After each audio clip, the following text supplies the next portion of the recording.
Hello అందరికీ, అందరూ ఎలా ఉన్నారు? నేనైతే చాలా బాగున్నాను. ఈరోజు మీ ముందుకు ఒక మంచి రెసిపీ తీసుకొచ్చాను. అదే బంగాళదుంప కుర్మా. ఇది సింపుల్గా, ఈజీగా ఎవరైనా చేసుకోవచ్చండి. ఇది చపాతీలోకి కానీ, రైస్లోకి కానీ చాలా టేస్టీగా ఉండే ఈ కుర్మా ఇప్పుడు ఈ వీడియోలో చూసేద్దాం. కావాల్సిన పదార్థాలు: ముందుగా 4 బంగాళదుంపల్ని తీసుకొని వాటిని మీడియం సైజ్ కట్ చేసుకొని ఉడికించుకోవాలి.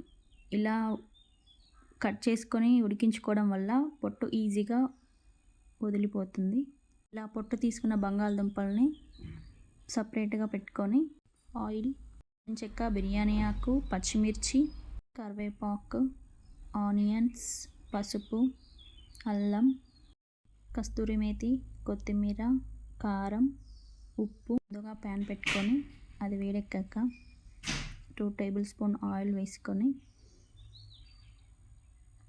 1 టేబుల్ స్పూన్ ఆవాలు, 1 టేబుల్ స్పూన్ జీలకర్ర, దాల్చిన చెక్క, బిర్యానీ ఆకు వేసుకొని మిక్స్ చేసుకోవాలి.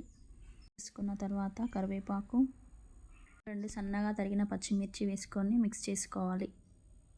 మిక్స్ చేసుకున్న తర్వాత అవి వేగాక 2 సన్నగా తరిగిన ఆనియన్స్ వేసుకొని మిక్స్ చేసుకోవాలి. మిక్స్ చేసుకున్న తర్వాత 1/2 టీ స్పూన్ పసుపు, 1/2 టీ స్పూన్ వెల్లుల్లి పేస్ట్ వేసుకొని మిక్స్ చేసుకోవాలి. మిక్స్ చేసుకున్న తర్వాత 3 మినిట్స్ వేయించుకున్న తర్వాత దానిలో 2 టేబుల్ స్పూన్ కారం వేసుకొని మిక్స్ చేసుకొని ఒక 5 మినిట్స్ లో ఫ్లేమ్లో ఉడికించుకోవాలి. ఉడికించుకున్న తర్వాత దానిలో 1 టేబుల్ స్పూన్ ధనియాల powder, 1 table spoon kasuri methi, 1/2 cup పెరుగు వేసుకొని బాగా మిక్స్ చేసుకోవాలి. మిక్స్ చేసుకున్న ఒక 5 మినిట్స్ లో ఫ్లేమ్లో పెట్టి ఉడికించుకోవాలి.